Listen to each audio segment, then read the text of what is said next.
My name is Dane Wigington from Geoengineeringwatch.org, and our purpose of our site is to expose the issue of global climate engineering, otherwise termed as geoengineering.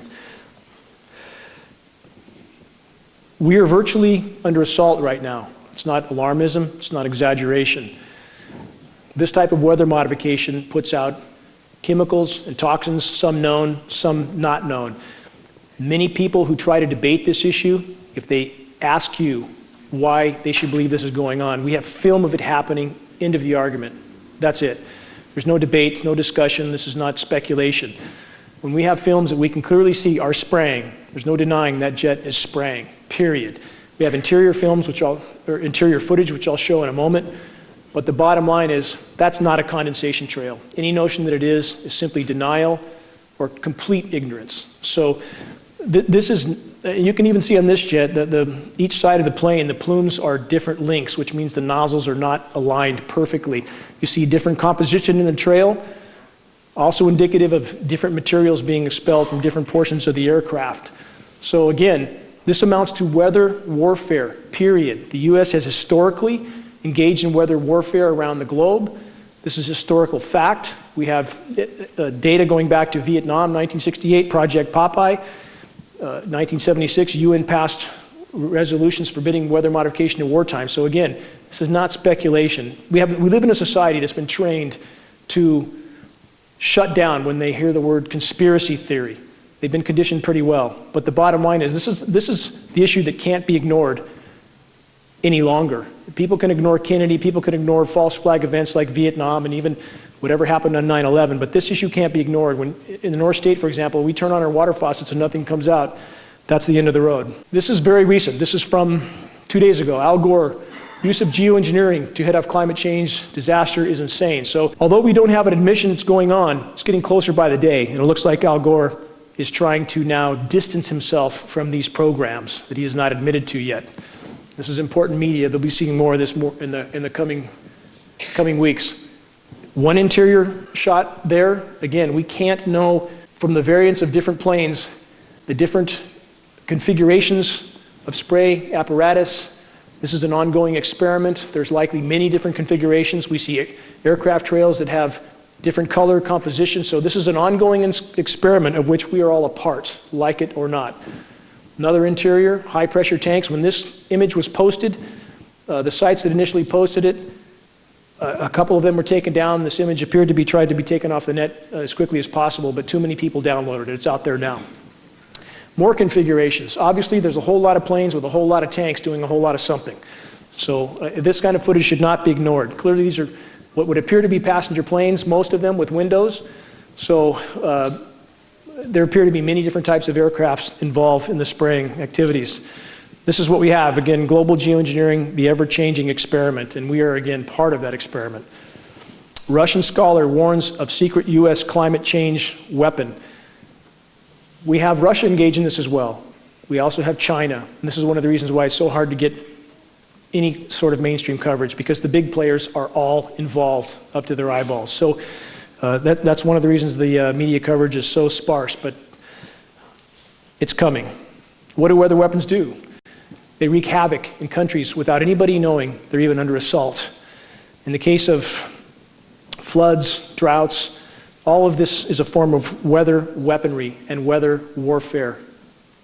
And there is no arguing that we are all a part of weather warfare when our climate is being impacted the way it is right now. Again, countries around the globe, this sort of impact, nobody would recognize as being an assault. And that's what's so prized about weather warfare for the powers that be. Nobody even knows they're being attacked. Bridges, infrastructure, wiped out. You can literally bring a country to its knees. You can bring a state to its knees as well, especially a state that doesn't seem to want to conform too much with the federal government. You can drought them out completely. And that's exactly what's happening to California right now. This sort of drought in Africa has been used for decades. We know these programs have been going on, and their impact in Africa appears to be directly related to bringing countries to their knees and opening up the door for US occupation. You have US boots on the ground in about 156 countries around the globe. Not singling out the US because other countries, again, as I said, are at this as well. Empty reservoirs. This is where California is headed today. I think we all know that. If we reach the end of this year without significant rainfall, we will be in free fall into a cataclysm that's never before been recorded. Our forests are going up in flames. As geoengineering impacts the system from top to bottom, it starts to feed itself. As you cut off the moisture for boreal forests, which are the lungs of the planet, the terrestrial lungs of the planet, and they begin to burn, that feeds into the entire climate cycle and begins to tilt it even further off scale. So this is a non-linear equation. Once it starts to tilt, it tilts faster and faster. These sorts of clouds historically have not been well recorded. Now they are. This sort of sky that many have become accustomed to and think is somehow normal is anything but. This is an aerosol coverage that all of you seem to have seen before. And many people have begun to accept this as being natural, but it takes a lot of material to block the sun to that degree, and all that material is settling down on all of us. We're all breathing it in. Anybody who thinks that's commercial traffic is in a different reality. Somebody certainly lost their way up there. Another scene looks like something from another planet. Again, this is something that people, it's come on so slowly that many accept this as being normal and natural when it's anything but.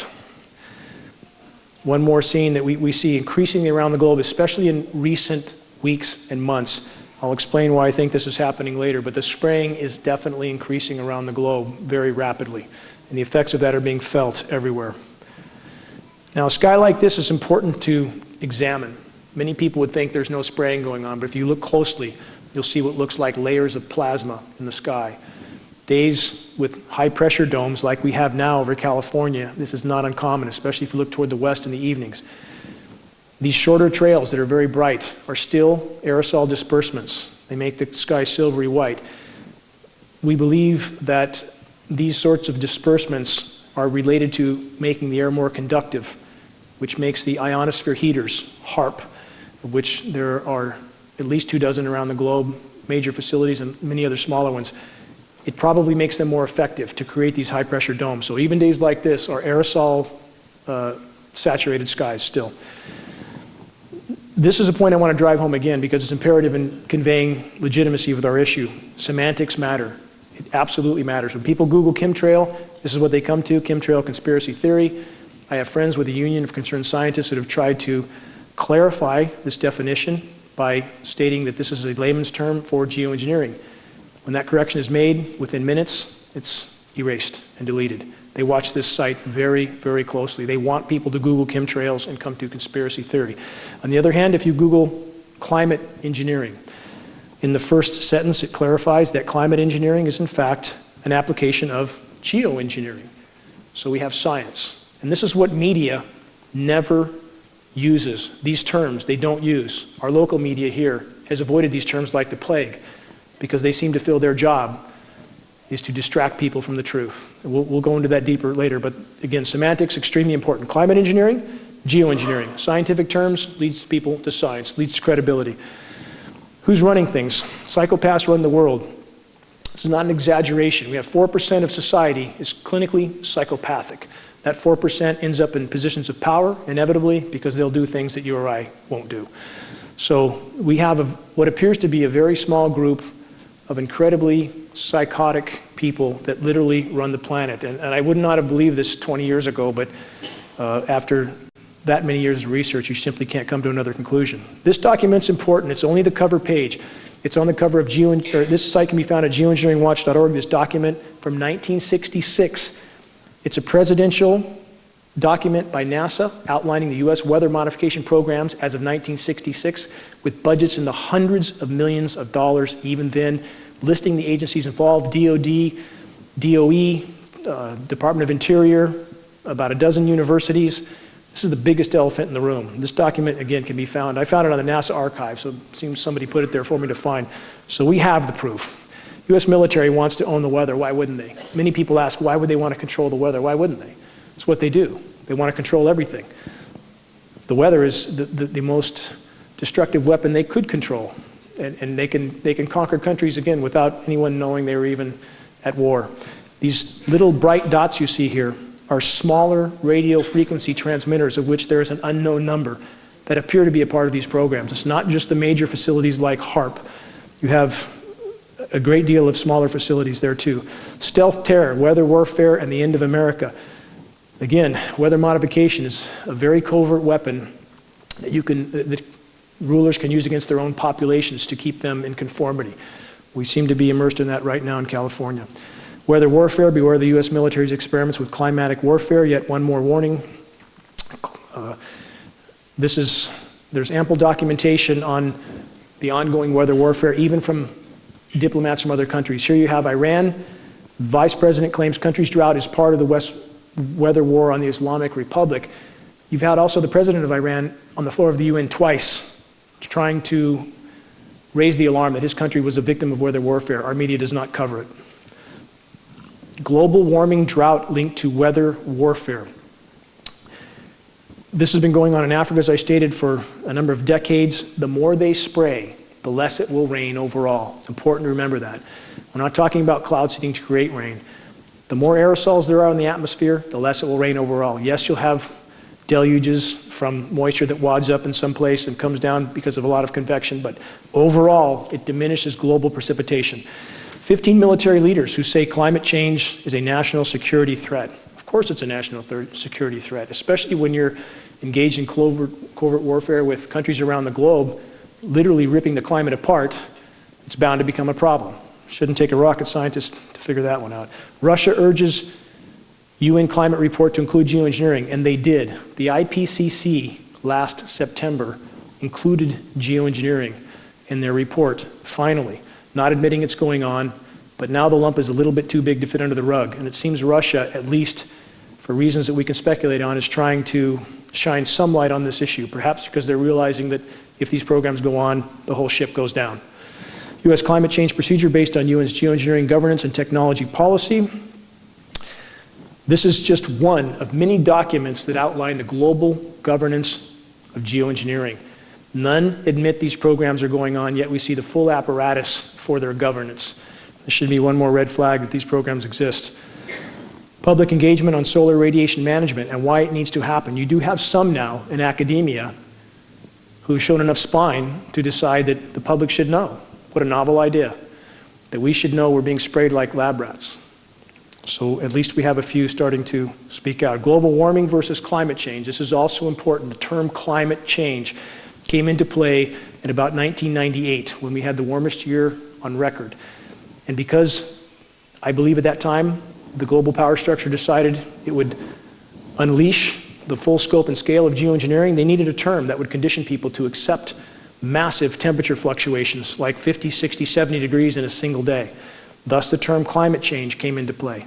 And it is a term, again, to try to condition people to accepting massively geoengineered weather systems with massive temperature fluctuations that is more related to geoengineering than it is to global warming. So they changed the term. A brief history of false flag attacks. Why government loves state-sponsored terror. How many false flag events do we need to have before we wake up? Vietnam, the Gulf of Tonkin was a false flag event. We have a dozen other false flag events. This is business as usual. So it's about time that we wake up and realize that any premise necessary will be used by the power structure to start wars of aggression on other nations, or perhaps even to lock down their own populations. And that's what we see occurring now in the US. How do you pay for all this? A lot of people ask that question as if it's taxpayer money. Those with the printing press can pay for whatever they want until nobody accepts what they print. This is a recent release, $8.5 trillion unaccounted for by the Pentagon since 1996. That amount is almost equal to actually it exceeds their total budget amount that we know of for that time. And this is only perhaps part of what we don't know about either. This is not necessarily the whole thing. So the bottom line is they can pay for whatever they want so long as the dollar is the global reserve currency. And that's something that is coming to a rapid end, which makes the power structure more dangerous as the walls close in on them. Chronic obstructive pulmonary disease, a growing but neglected global epidemic. We're all frogs in boiling water right now, period. Whether we realize it or not, whether we feel healthy or not tonight, we're all breathing this stuff in. It's clogging us up slowly but surely. It's absolutely happening. We're not speculating. We have about 5 dozen lab tests from Shasta County alone. We know this material's in the air, and we know we're breathing it. There's no speculation on this. This is a bioaccumulative metal. It's just what we know about is lethally harmful. So this is a problem we all are experiencing to some degree. 1 in 3 older adults now dies with dementia and or Alzheimer's. Doesn't mean they die with it or from it, but they die with it. And all of us, again, are somewhere along that path. Cognitively, we all have this stuff in us. It's affecting us all to some degree. This is an older chart. I've used this chart before, but it's important because it shows the escalation for autism. We've gone from 1 in 5,000 to 1 in 50. That's a 10,000% increase. That should alarm people. So why are people watching American Idol and football and drinking beers and having tailgate parties? We're immersed in an absolute crisis right here, right now. So my attempt is to convey that message. The global depopulation policy killing us softly. How do you cool a population without panicking them? You know, I've stayed away from this subject in very much depth because I'd hoped people would come around and just to the simple notion they're being sprayed like rats day in and day out. But it seemed not enough have. As long as McDonald's is flipping burgers and Walmart's open, people seem to think everything's okay, but it's not. It's not. And this will come to a very abrupt end very soon. On the course we're on, there is really no denying at this point that Agenda 21 and eugenics appear to be a part of this equation, along with a lot of other things. Too many people want to put it in this box or that box. There's a lot of layers to this onion. This is one. U.S. admits to bioweapons tests. There's a very long list of absolutely documented U.S. biological testing on innocent populations. Many nations have done it. And this is, again, this is a hard reality that the American population will face soon, one way or the other. Heavy metals acting as endocrine disruptors. This is extremely serious. This equates to our reproductive abilities, hormonal production. It affects life and our bodily systems to the core. And this should alarm everyone. Obama, let's just cope and get along and go on, right? This is sort of like Bush said after 9/11, that let's just everybody go back and go shopping. And it's what the government wants us to do, just to do nothing. Can geoengineering save the planet?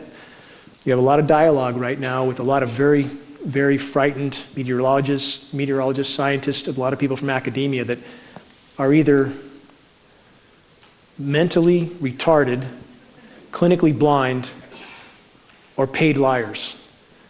There's no chance that anybody with a high double-digit IQ doesn't know what's going on up there. And I've talked to a lot of people from academia. I know a lot of them. A lot of them know, and they're scared. They're very scared. I had NOAA scientists a year and a half ago tell me off the record they're, quote, alarmed as hell. They don't know what to do about it because they have no First Amendment protection. So any notion that geoengineering can save the planet, we already know the answer. Geoengineering is killing the planet. The population bomb threatens the peace of the world, so what are we doing about it? This is something you'd expect the global elite to say, and I say if we're going to cut population, we should start with them. So,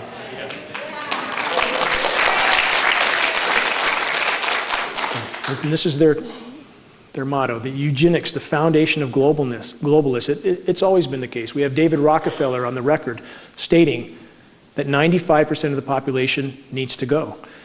And a lot of people have never seen these quotes, but they exist. So it should not be hard to connect the dots here. And at this point, we are all not only expendable to them, but we are a liability to them. It's something we need to remember.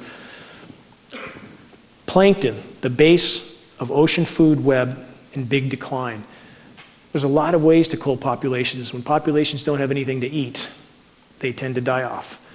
And right now, plankton stocks globally are about 50% declined.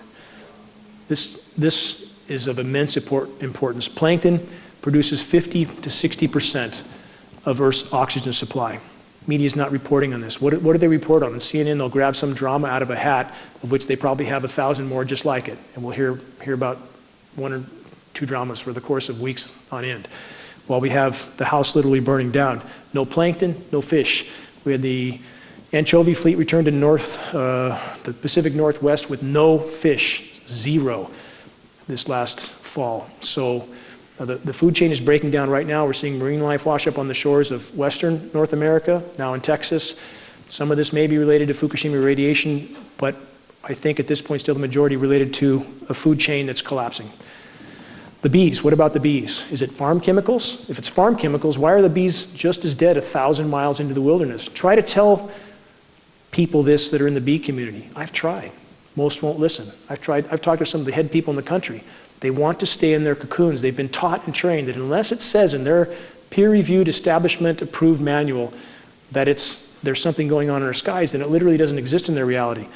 The bee collapse disorder appears to be most directly related to geoengineering and the radio frequency signals. One more article, A World Without Bees. Einstein said, 4 years after the bees disappear, so will humans. We're on that track now. There are so many directions that the walls are closing in factors that lead back to geoengineering. So many roads lead back to geoengineering. Statewide king salmon decline points to outside forces, yet again, that I've just named. When you have no basis to the food supply, when you have an ozone layer that has been torn apart by these programs, excessive UV killing the plankton, food chain collapses. Right now, global pelagic fish populations are down 95%. It's not going to be long before there's nothing caught out of the sea. That's hard fact. Species extinction rate. If you can see the graph there, it goes almost straight up. I've been over this figure before, but it's important to repeat. We're losing about 200 species a day. 200 a day going extinct. You hear a lot of people say that, well, that's normal. Species go extinct. That's 10,000 times normal. It's 10,000 times the background rate. Nothing normal about that. This is something that most of you probably haven't seen. Looks like a golf course. It's actually algae. This is the ocean. And you see people up on the beach behaving as if nothing's wrong. This is in China. Massive algae blooms are literally matting the ocean several feet thick. Those oceans are dead. They're dead in those regions. You don't get this sort of growth otherwise. Our media doesn't cover these sorts of things. It is literally ecosystem collapse. These dots are all dead zones.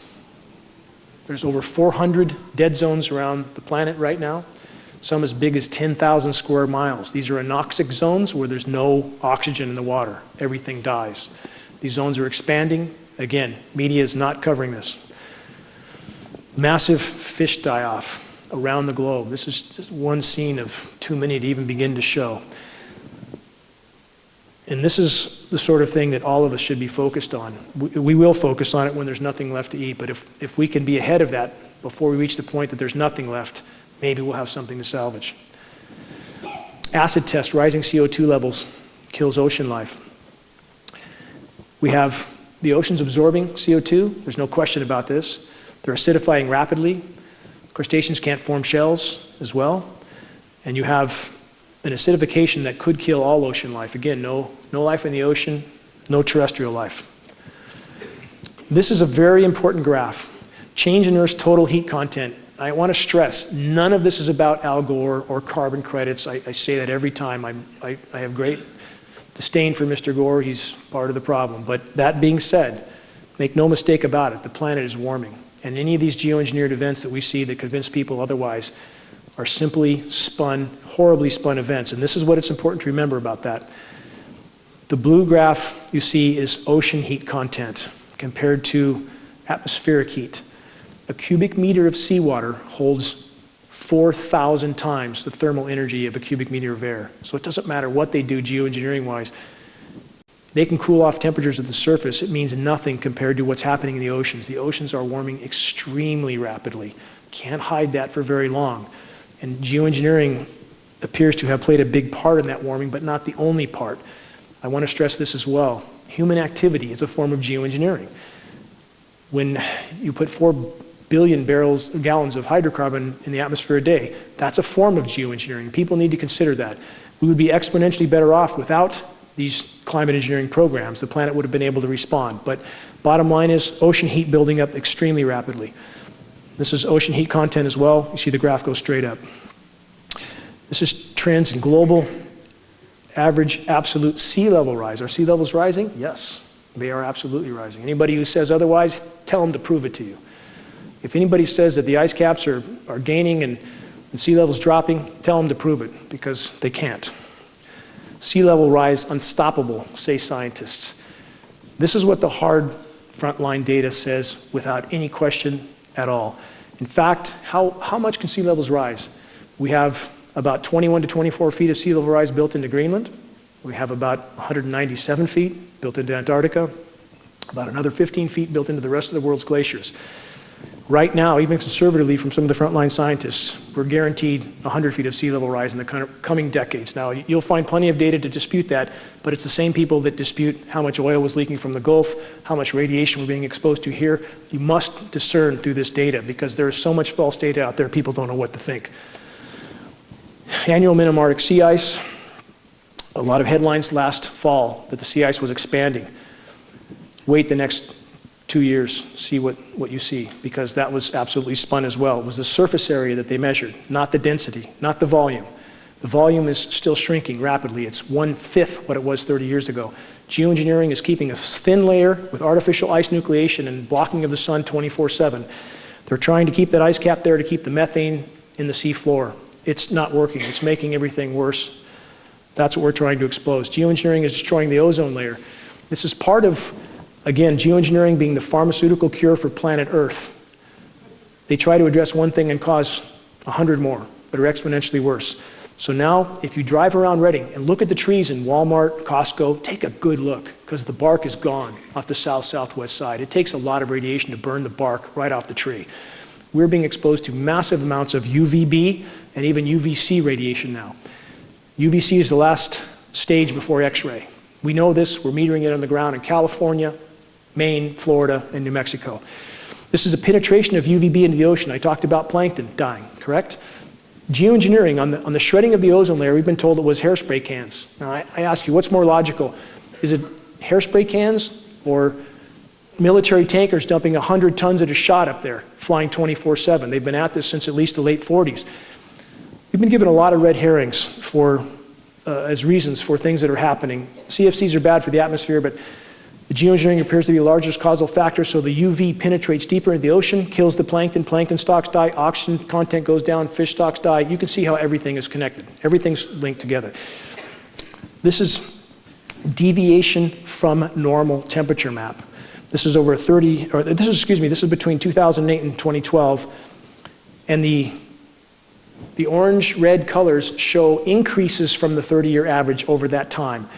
You see a couple of blue spots in Antarctica, but that's about it. So this is the true overall global picture. You see some blues off the coast of North America. If you look at that, that's where they blanket spray 24/7, shuts off our moisture. This isn't the first year drought, we're in our 6th-year drought.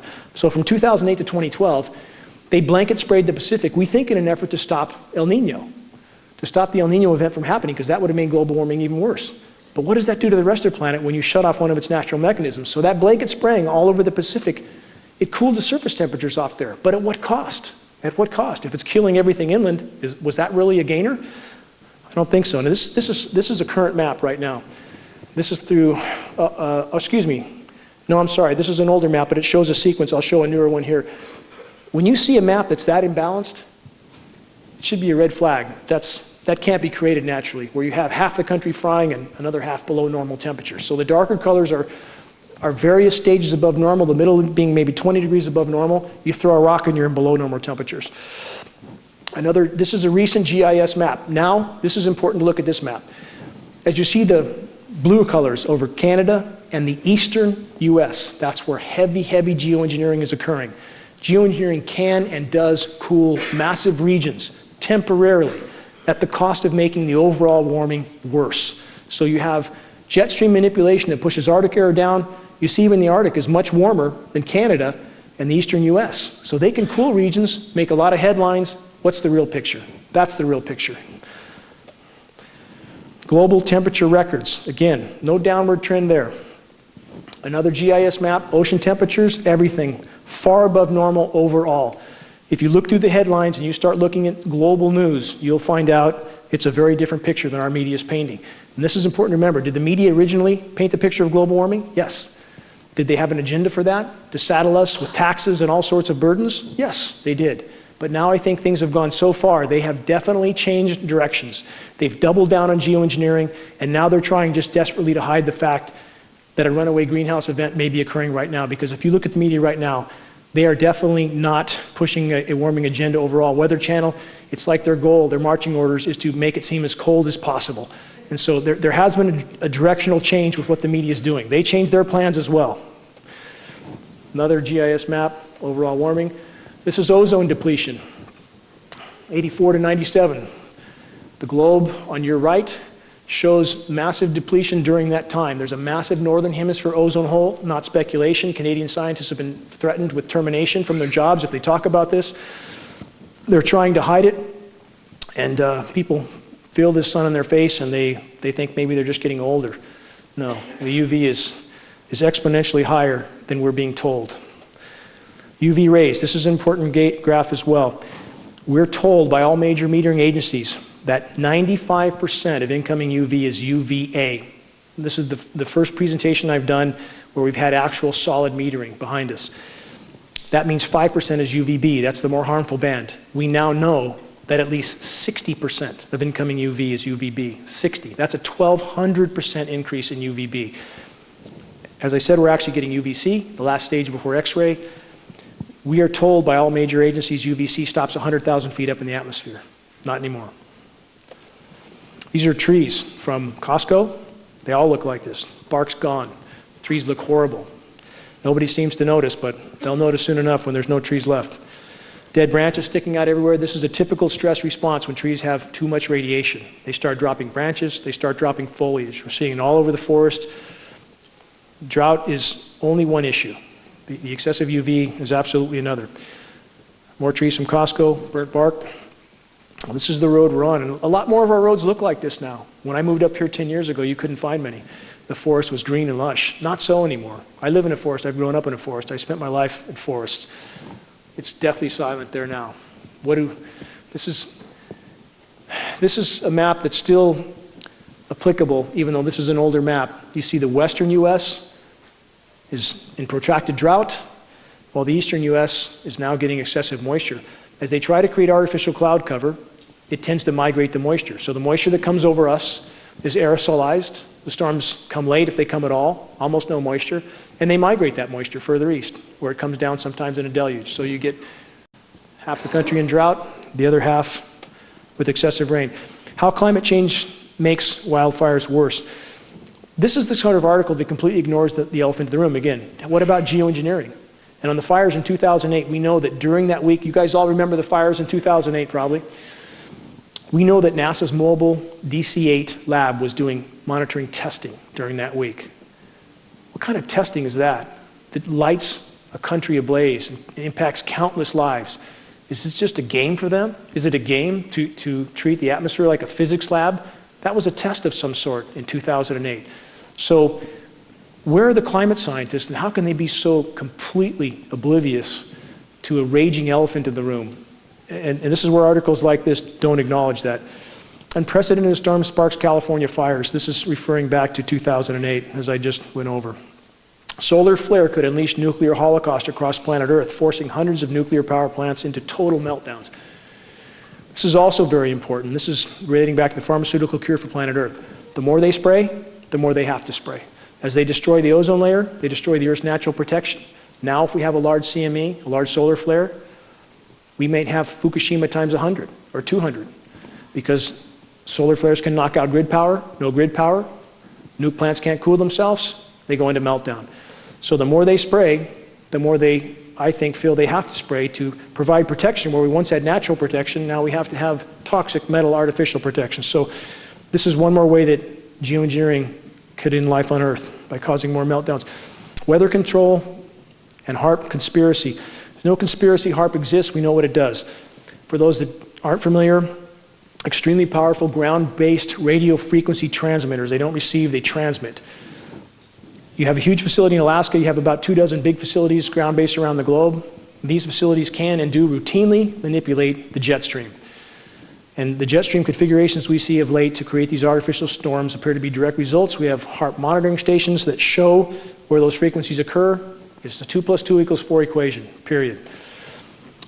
I don't know how many have seen this. This is called SBX radar. This amounts to a sea-based X-band radar, which is a sea-based HAARP facility.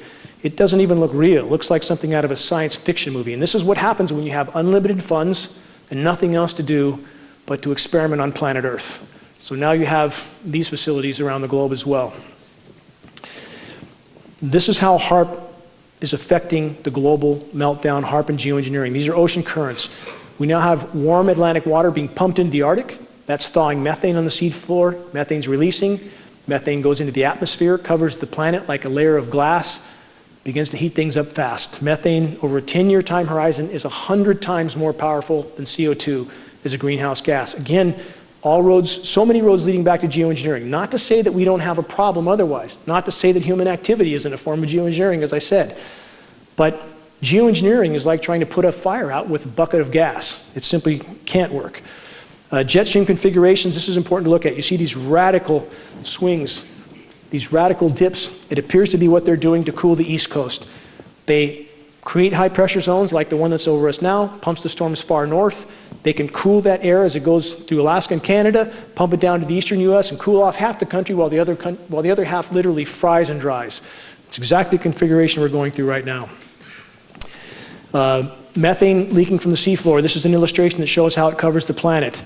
You have hydrates that leak through the seafloor up to the surface. They acidify the ocean on their way up, and then they go into the atmosphere where they start to cover the planet. This is methane release from, this is what the scientists on the front line that are willing to speak honestly. Biggest story of 2013, methane release. To give you an idea why methane is so important, there's enough methane in the reservoir that you see here in the Arctic, the Laptev Sea. There's enough methane there to extinguish life on Earth many times over, many. If this methane gets into the atmosphere, it's game over. It's that simple, it's game over. It's starting to happen now. If geoengineering doesn't stop and the planet's not allowed to respond, I think we have no chance. Global warming and the Gulf Stream. Our atmospheric pollution roadway to subsea Arctic methane-induced climate hell. Again, more stories that are not being covered by media. This is an issue that will change our collective reality quite quickly. You'll hear about this soon enough. This is methane also. You see the graph goes straight up. No secret that it's increasing rapidly. CH4 is methane. This is an important globe, paints a good picture. 2013, January 1st to 11th, on your left. 2014, on the right. You see much, much more color on the 2014 map. Methane's releasing very rapidly. To give you an idea, for about the last million years, methane was never over 700 parts per billion. About 9 months ago, it went up to 1,800. Now we're seeing spikes up to 2,350, 2,500 parts per billion. Radical escalation. I mean, unlike anything that's happened in far more than the last million years. So this is a very pertinent issue. Helping the geoengineers to sell geoengineering. When we don't understand what's happening with the climate and we go along with some headlines and we take headlines as a source of information, right now, that's what the geoengineers appear to want. Why is the US government trying to control the contents of scientific journals? They want to control scientific journals because that's how they control the scientific community. That's how they create the illusion of agencies like the EPA and other such agencies that we're led to believe are there for our own protection, that we're led to believe would tell us if something's wrong. Couldn't be further from the truth. Absolutely couldn't be further. So as they control universities, which they do now quite well, they control the major peer-reviewed manuals. So you can have things like this happening in our skies, completely obvious in your face things that the scientific community will not acknowledge. And when you try to corner them and acknowledge this, I was on a radio show with Simon Donner, one of the world's most recognized climate scientists, and when cornered and asked about these programs, he tried to make the case that no matter how much it looks like they're spraying, he said, I know they're not. And when I asked him how as a scientist, he could possibly say that he knows there's no spraying going on, click, I'm off the air, that fast. So this is what you have. You have a completely controlled system, and that's why we can have things like this happening without any media acknowledgement, any academia acknowledgement. HAARP again, I want to go into what HAARP does in a few other scenarios. So that's another picture of HAARP. It's a very ominous and very, very dangerous installation. It's literally ripping holes in the atmosphere. Here you have a HARP signal. That's why I showed that image again. Now, that big, bright area over the eastern US, guess what that is? Arctic vortex. The big headlines that we're all forced to believe that if you walked out the door, you would immediately turn into a popsicle. So, yes, there was cold temperatures, very cold. But for how long? And how historically unusual was this, and was it natural? And when you see the jet stream configuration, and you see these HARP signals that manipulate that jet stream, there's nothing natural about it, nothing. It was designed to create some headlines. They made the most of it. Anybody here who watches Weather Channel, it's absolutely astounding. It's like watching a cast of clowns who clearly have marching orders to paint the most frigid picture on planet Earth they can possibly paint. They don't talk about the fact that days earlier, for this big cool down in the Arctic, New York shattered its all-time record high by 10 degrees, 73 degrees in New York in January. Then it plunges down to the single digits, and then a few days later it's back up to 60 degrees in rain. So these fluctuations, again, back to the term climate change that I went over before, that's why they coined that term, so people would not question these massive changes as being unnatural. Why are thousands of dead birds suddenly falling from the sky? Well, when you blast the sky with massive radio frequency signals, it tends to cause some problems. And what people don't realize, I'm sure many of you have heard the birds falling out of the sky several years ago, happened again this January. What you don't know about several years ago, it happened in 34 places around the globe. Former Bush aide John Wheeler was seen outside the Pentagon threatening to, according to witnesses, blow the whistle on these programs. He was found in a landfill 2 days later. So this is certainly the big league, and if these programs were really brought to light, it would change the complexion of what we face. Geoengineered snowstorms wreaking havoc around the globe. This is very important to remember. There is no natural weather at this point. Even small-scale geoengineering programs would have the potential to disrupt the entire system, but in fact, we're seeing global programs. So the whole system has been rendered completely unnatural. If you look closely here, you see the massive spraying trails off the coast of California, this sort of aerosolization, which can start to set up for some of these engineered events. Mount Shasta snow holds 1,200 times normal levels of aluminum due to chemtrails, geoengineering. Many of you here that are local know that. We had lab tests off the side of Mount Shasta that measured 61,000 parts per billion. Now, you'll have a lot of people from the disinformation sites say it's normal. Aluminum's in the soil, it's 8% of the Earth's crust, third most abundant element. It's normal for it to be blowing around and everything. That's absolutely false. Aluminum does not exist in the environment in free form. It is always bonded to other elements. It doesn't blow around in the snow and the rain unless it's been mined and refined and sprayed. So it should not be in our snow, and it absolutely should not be in our rain, but it is. It's also the primary ingredients in geoengineering patents, aluminum oxide. So this should be no surprise. Ice storm, unprecedented interior Alaska meteorologists say, this is only one example, but if any of you watch weather very closely, you'll see ice storms are now normal. Now this parade of winter storms that we have, almost on a conveyor, there's almost always a boundary of ice storm between the rain and the snow. And now the Weather Channel meteorologists are trying to tell us that it's normal to have a warm side and a cold side to a winter storm. Since when?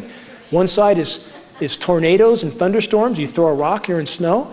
There's nothing natural about this, absolutely nothing. So the ice storms now are the boundaries between where they're trying to nucleate, and we can see the aerosol programs going on radar, where they have not cooled the air down enough for this to crystallize while it's falling. It hits the ground before it sets up.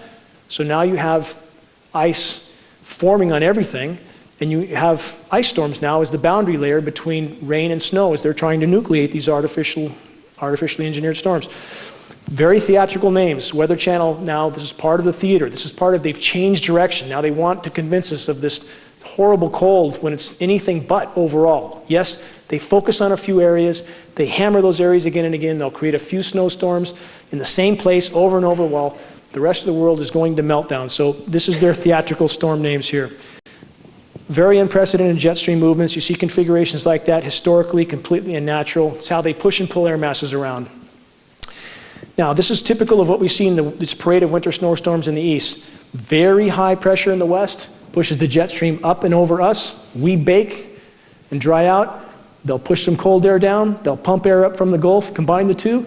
You'll have an ice storm layer in between, and you'll have snowflakes on the top. And this is important to understand with ice nucleation. We have patents for this. We're not guessing, we're not making this up. NASA even has a patent, artificial ice nucleation for weather modification. Ice nucleation is a very, very interesting science. It's called an endothermic reaction. When you mix, for example, barium hydroxide, we know we have barium in the mix. Barium hydroxide and ammonium can drop temperatures horrendously, up to 100 degrees in a lab beaker. What they can do with chemical nucleation is absolutely astounding, and we know these materials are in the frozen precipitation that comes down. Another unnatural jet stream, again, this is how they create these artificial snowstorms. These are unnatural configurations, but part of the way they do this, again, if they allow the moisture to flow across us, across the Pacific, that's warmer moisture. It inhibits them from doing what they're apparently trying to do back east. I'm not saying this is the only goal for these programs, but it appears to be one. This is a great example of a nucleated snowstorm. I don't know how many of you heard of this. 100,000 cattle feared dead after early South Dakota snowstorm. October 4th, last year, up to 100,000 cattle died. How did that happen? When we had temperatures that were in the 40s. How do cattle from South Dakota die with temperatures in the 40s? When you have an endothermic reaction like I just described, how do you have snow at 56 degrees? This is right off the AccuWeather site. Did the laws of physics change? No, they haven't. It's just geoengineering and weather modification. So if you have 4 feet of snow in early October at 45 degrees, that's not going to kill cattle. But if those cattle are encased in this snow and there's an endothermic reaction and the temperature on their hide might be 20 below, that'll sure as hell kill them. So we have an event that the media almost tried to sweep under the rug. There wasn't much coverage about this. What about the weird ice boulders that wash up in Lake Michigan? This just happened for the 3rd time in as many years. This is historically unprecedented. 75-pound ice boulders floating all over the lake. How does that happen? It happens from artificial ice nucleation again. As that chemical reaction forms a nucleus, it tends to keep freezing all the way around it. So you end up with this, and the Weather Channel will explain this away. They come up with terms that try to make the unnatural seem natural. So this is a phenomenon that we've just seen again a few days ago. This is an important map because this is the map for the snowstorm I just described in South Dakota that killed 100,000 cattle. Take a good look at that map. You can't find a map like this now because I think things like this were so glaring that they try to keep this from happening. Weather channels changed all their graphics so they don't have maps like this. How can 100,000 cattle die in South Dakota when you have temperatures of Chicago, 85 degrees? You had, this is from the same time, you had 89 in Kansas City. How can you possibly have an event like that? How is that possible? And it shows snow right there at 44 degrees, snow at 36 degrees. They don't put these maps out now because it's pretty damn obvious and they know people are looking. Again, this is back to California, back to you and I and our families. This is about as unnatural a map as you could have. California looks like a target because it appears that it may in fact be. 3 possible scenarios here. California's a climate sacrifice zone, which means for whatever they're trying to do back east, we simply are thrown under the bus. That's one scenario. 2, California's a target, perhaps bringing the agriculture to its knees, taking water rights. There's a lot of possible angles there, right? There certainly is. They're pretty obvious. 3, and probably the most likely scenario, is both of those scenarios. So we see something that's completely unnatural, frying in the west from a high-pressure dome, while the rest of the country is cooler. Same thing. Now this is the map for our period right now. This map covers till the 23rd. I've never seen a map like this. 30 years of looking at meteorology, I've never seen anything like this. How can you have half the country virtually frying and the other half below? How is that possible? It's not possible based on historical natural weather patterns. This should alarm people. That's 6 tiers above normal. That indicates temperatures over half the country that are 15, 20 degrees above normal. You don't hear the media talking about this much. That's a NOAA map. Now, back to the rainfall. How does that happen? Most of the country you see with above normal rainfall, another big bullseye right on California of no rain.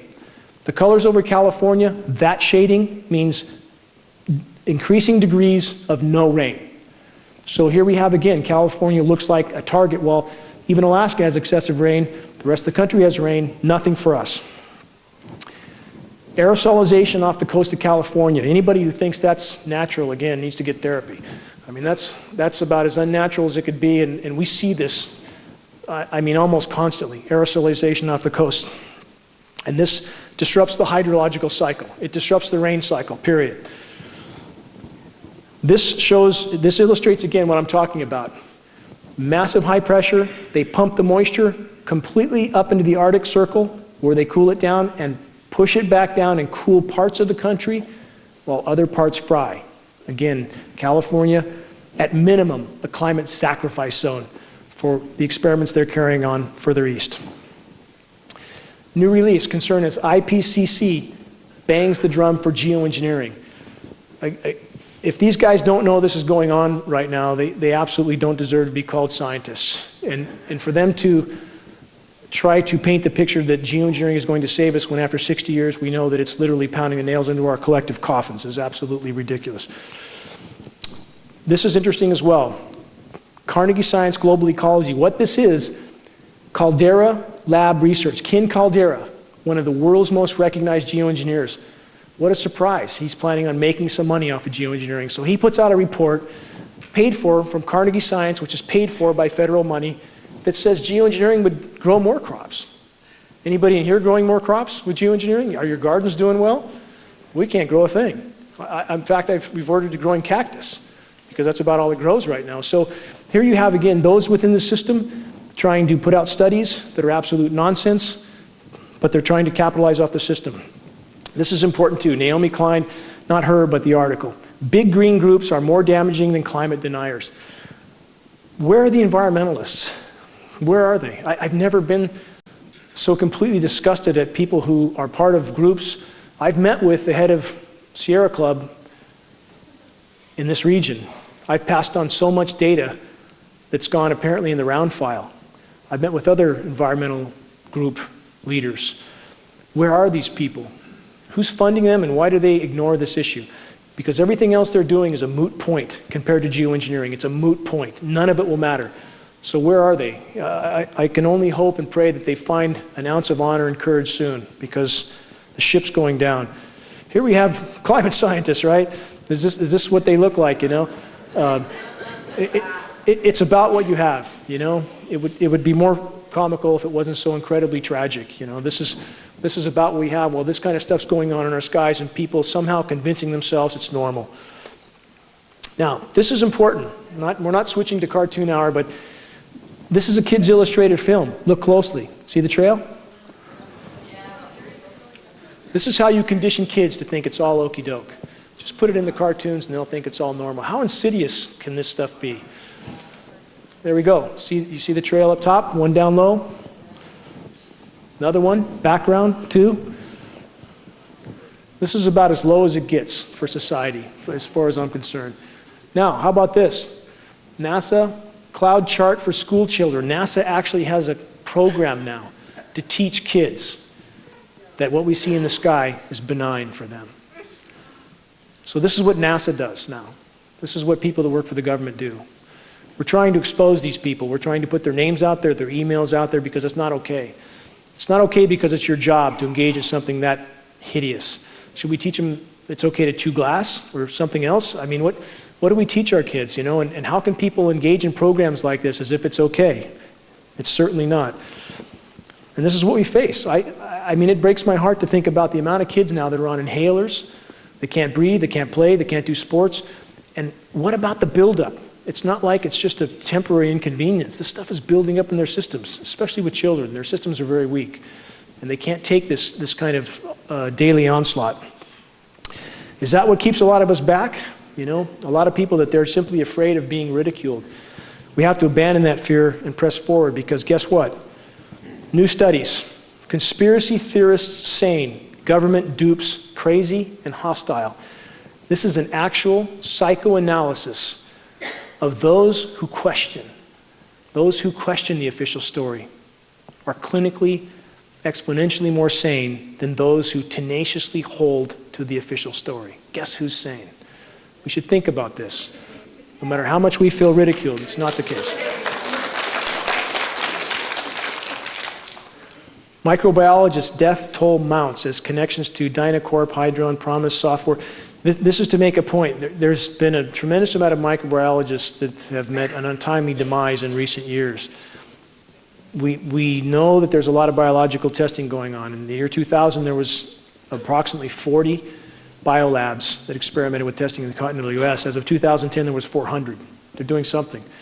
And certainly the people that work there that become disillusioned and want to be out of the system, apparently that comes with consequences. I know someone in a lab that actually is funded by Monsanto at a major university. When she's talked about geoengineering, she's told me now she's been pulled into a room twice and told if you continue to talk about geoengineering, there'll be consequences. What does that mean? Weather channel helping to hide geoengineering assault. Again, there's no chance that these guys don't know what they're doing. In fact, they went into a 5-minute apology after the big polar vortex theater that they went through. A 5-minute apology on air to try to excuse their way out of the sort of theater they put on. So, I mean, at this point, Rothschilds owns Weather Channel, Weather Central, Weather Underground. They have to control the message. The people doing the weather modification must control the message. You have Raytheon does all the weather modeling for NOAA and the National Weather Service. Raytheon up to their eyeballs in weather modification. They have to control the message. They have to put out a forecast, which is really the scheduled weather, in a way that convinces people it's natural when it's not. The Daily Sheeple. Weapons of mass destruction, mainstream media and corporate government pushing America closer to becoming an absolute police state. I think we all know we're headed that direction, yes? And when it comes down, it'll probably come down hard and fast. And the sicker we are from breathing this stuff, the less able we are to stand up. EPA cover-up, very important here. And this is something I know firsthand. I've been in one high-level EPA meeting in Sacramento at California EPA, arranged by a congressional rep, 5 top people there. And I was told to my face, in so many words, the system is rigged from bottom to top, that they are mandated to test for, I wasn't allowed to record anything there, but I was told that they're mandated to test for combustion particulates only. The rest of the sample goes out the window. Doesn't matter what's in it. They don't care what's in the rain. It can be radioactive, as some of it is now. They don't care. So that, again, the system is designed not to show this. They test for, if you're PM10 and PM2.5, the particulate matter they test for. We're talking about particulates that are exponentially smaller. They go virtually untested, virtually under the radar. So any notion that people, and you hear this excuse from people a lot, if this was going on, we'd hear about it. Not true. Let's talk about our local media. The record searchlight. Drought sure to bring changes. Now, this is a recent article. For 8 or 9 years, I've certainly been screaming locally that the more these programs go on, the drier it's going to get. And here we are. And still local media, in many ways, seems to be doing its best to hide what's going on. Another Searchlight article, this is one I wrote from 2004.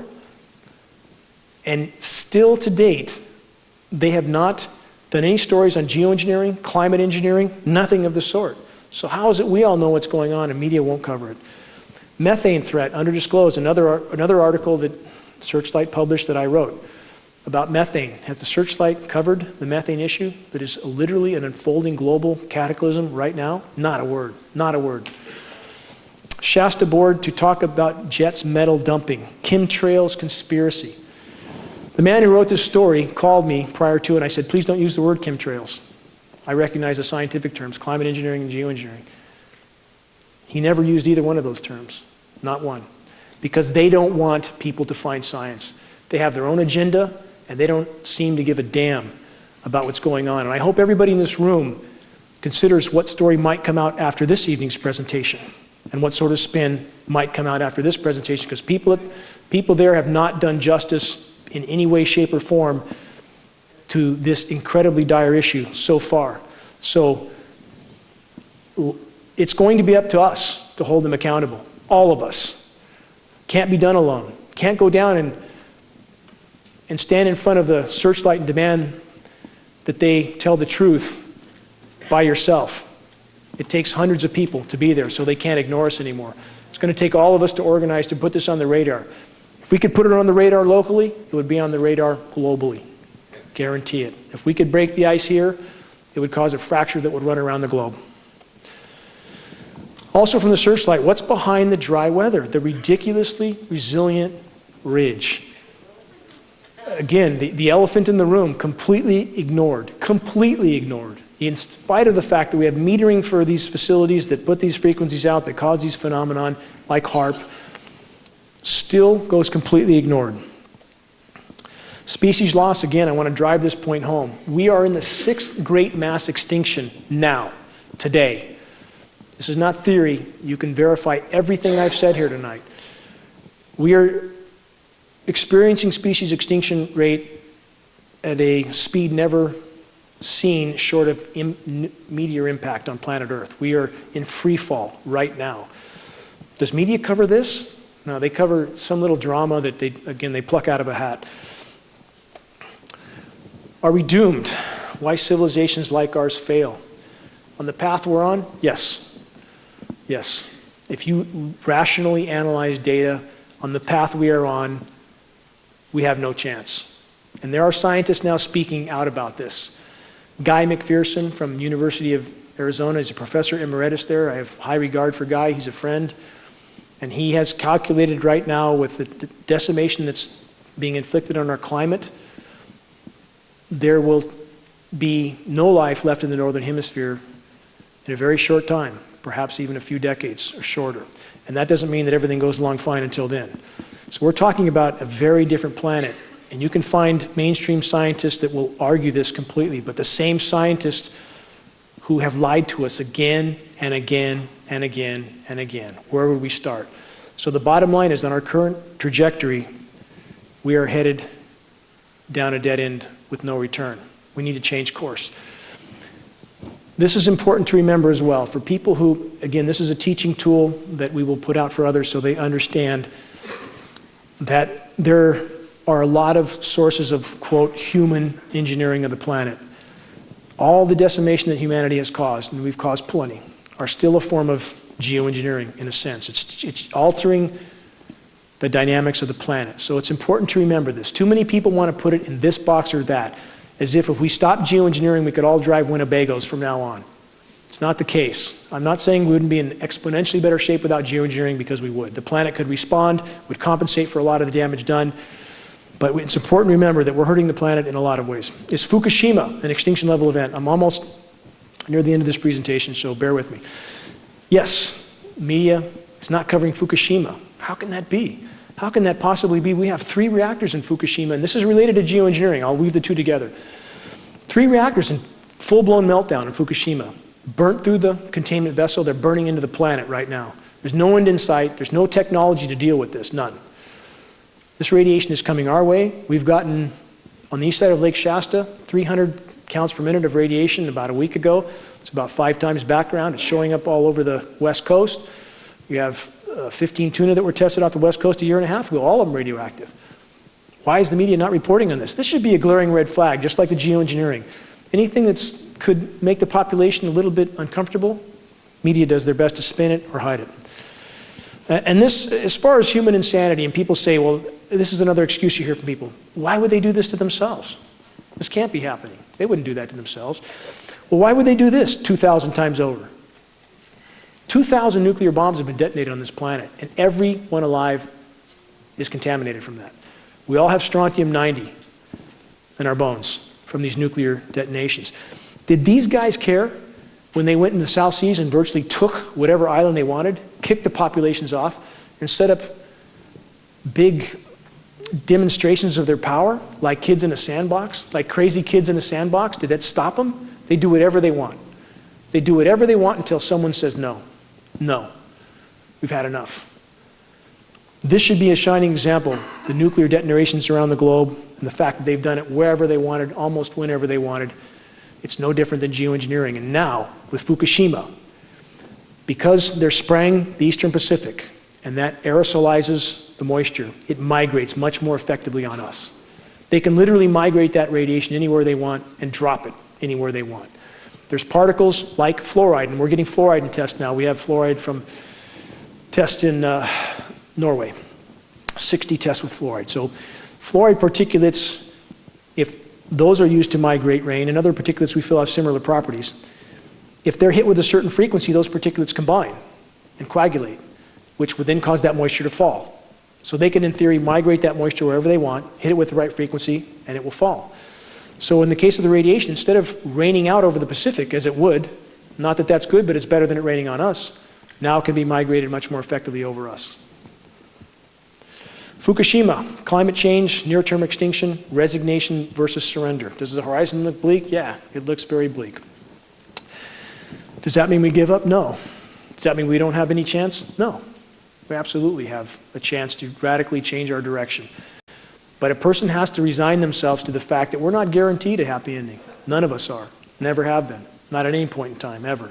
But does that mean we sit down and do nothing? And for every time that people look at an issue like this and go home and go golfing the next day and watch football and ignore this until the next time they spray, and I get a lot of people that call me like that. They'll call about once a month when there's a very bad spray day, let off a little steam, that's the last I hear, for maybe another month. And I've gotten to the point where I said, don't call me anymore. I don't want to hear it. What have you done in the last month to help? It's going to take all of us. This is not an issue that's going to go away. It's not going to go away. In fact, they literally have their hands on our throat right now. They can shut off that moisture as long as they want. And I'm not speculating. We have study after study after study from places like MIT, Scientific American. I'm not making this stuff up. I challenge anybody to investigate it. When they aerosolize the atmosphere, it causes drought, period. We have the satellite photos. We know they're spraying upstream from us. It can't not be drought here, especially with the jet stream manipulations. This is a 2 + 2 = 4 equation. It's that simple. So when you have that kind of control over a population, you have them by the throat. They indeed have us by the throat. Something we all need to remember. Resource wars, geopolitics in a world of dwindling energy supplies. Resource wars are happening around the globe right now. This is what you have happening in the Middle East. It's not about democracy. It's not about freedom. It's not about civil rights. It's about resources, period. Destabilize a country, it's a lot easier to go in and take their resources, and that's what it's about, plain and simple. Right now, it takes about 1 barrel of energy, 1 barrel of hydrocarbon to get 7 out of the ground. In 1900, 1 barrel could get 100 out of the ground. So not only is there a lot less hydrocarbons, it's a lot harder to get out of the ground. That's a lot harder to process. And now there's a race for these resources at the same time the planet is melting down. So we are entering into uncharted territory from many directions. Population, I know this is a sensitive issue with many, but it needs to be considered that the planet can't support what's here right now. And those in power know this. And I would make the same argument that if anybody's going to go, that they should be first. And all this time that they have, instead of putting the truth out, instead of making people understand the true mathematical equation we face, we've been bombarded with media distraction, weapons of mass distraction, the media, WMD. People need to consider our entire figure here. And what do we face when we look at lack of resources? We look at decimation of our natural systems from geoengineering. I can't grow a garden anymore, so how am I going to feed myself? How's my family going to feed itself? Our garden doesn't grow anymore. We used to grow a 100-foot bed with no problem at all. We couldn't grow 10 foot last year. How do we feed ourselves? For those that aren't familiar with Easter Island in the Pacific that was a paradise, 16 million unique palm trees on that island, a very unique species, a food source for the islanders. They cut these palm trees down to roll their statues around. And one has to wonder, they literally cut every single palm tree down on the whole island. The island collapsed, their civilization collapsed, they turned to cannibalism. That's the tale of Easter Island. What were they thinking when they were down to maybe 1 million palm trees, and then maybe 100,000, and then maybe the last one? Didn't it dawn on anybody that we're going to have a problem? And we seem to be in the same boat. And so right now, again, why I focused on geoengineering exclusively for 10 years, because quite simply, if we don't stop this and we render the planet unable to support us and support our lives, we'll have nothing left to save, and we will end up like the Easter Islanders. Arctic Doomsday Vault grows a few seeds. For those that haven't heard of the Arctic Doomsday Vault, Bill Gates is involved with this one. And they have put several 100,000 seed varieties in the Arctic to save them because they know what's coming. They absolutely know it. This is science fact. This vault exists. Anybody who doesn't know about it should look it up. They don't do this for nothing. The power structure knows what's coming. It's a lot closer than people understand. Why is the Department of Homeland Security buying so many bullets? 2.2 billion rounds, I think is the last I heard, 2.2 billion rounds of 40 caliber hollow point. How can people go on about their lives knowing what sort of preparations are being made? They're digging holes, they're making preparations. This is science fact. I mean, there's no denying that purchase. Nobody denied it. It happened. So again, we all need to pay attention to this. And the thing with geoengineering is, for those who are involved with these programs, our military brothers and sisters, of which there's great people in the military, if we could all work together, if we could bring this to light, if we could expose this issue, those people are brothers and sisters in the military who are doing things that they don't understand the ramifications of. If we could reach them, I believe they would refuse to participate. I believe that that is our chance of stopping this issue, because we need them on our side. We need them to understand what they're doing to their fellow citizens. That's where we all need to work together to bring this issue to light. This is clearly just a depiction, but I want to drive the point home. That's exactly where we're headed, and we're headed there fast. If we don't have an atmosphere that will support life, the atmosphere is as thin as a layer of paint on a basketball. It's the only thing that sustains our lives. To have this sort of experimentation going on above our heads every day, and that tiny, very, very thin, fragile layer, it is the only thing that protects us in an incredibly hostile environment. This will be the end result. It absolutely will be the end result. Will we contemplate this after it happens? It's too late then. It's absolutely too late. Every day matters at this point. I want to stress this. This is a non-linear equation. It's not like you can look backward at a graph and say it's taken us this long to reach this point, so we have that long in the future. Non-linear, exponential. Things are unfolding at an absolutely blinding pace. This is the planet with geoengineering. It cannot respond. It cannot respond. No matter how much carbon we put in the atmosphere, we put a lot. The planet has done very well with this much carbon in the past. Sea levels were much higher. That's a problem for civilization, but the planet thrived. The Pliocene epoch, 5.2 million years ago, carbon was 25% higher than today. The western US wasn't a droughted out desert as we're headed for. It was very lush, because as the temperature goes up and carbon goes up, so does rain. The planet responds. But the rain can't go up now because of geoengineering. It can't. The planet can't respond, and this is in a sense what we have with the planet. So instead of more rain coming and our forests being invigorated with an acidic rain, and lots of it, they're literally being droughted out and poisoned, because the bioavailable metals literally poison trees, poison organisms. So the planet must be released from the geoengineering straitjacket that it's in. Last couple slides. Venus syndrome. This is a real scientific scenario. We are on this track, and this is the planet we'll have if we continue on this track. In fact, the data here is so dire and so applicable to where we're headed. This is a point I want to make about geoengineering. Their goal, their stated goal, is to create a higher albedo for the planet, more reflectivity, block some of the sun, keep it from heating up. Venus's albedo is 2.5 times that of Earth. That's why it's so bright. 2.5 times as reflective as Earth. Is Venus habitable? Obviously not. It's 900 degrees on the surface, but yet it has 2.5 times the reflectivity. So apparently there's a little bit more to life on the planet than putting a reflective coating of toxic metals around it. But that's about as short as the geoengineers' thinking is. And again, aside from weather weapons and everything else they're using this for, this is the track we're on if we don't change course. And that's why the geoengineering issue is so important. Just want to illustrate a road that, you know, sometimes the road can look very long before you, but if there's any light at the end of that road, and we still have a little bit of light at the end of this road, but we don't have a lot of time. The sun's going down very quickly. I need help. I can't do this alone. I absolutely can't. I'm doing everything I can, but locally, people are needed to organize and do certain things that could put us on the radar.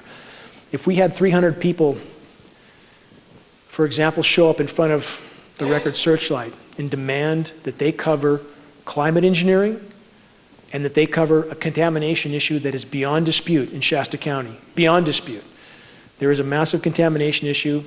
It appears directly related to these programs. It's not coming from China. We have CARB studies to prove that. California Resources Board, not that I have love for them, but they've proven this materials are not coming from China. But we need people to be willing to spend a certain amount of time, people to help organize others to show up at a certain place at a certain time to help us put this on the radar. Because on our path right now, if they keep the water shut off, we're going to turn our spigots on this summer, nothing's going to come out.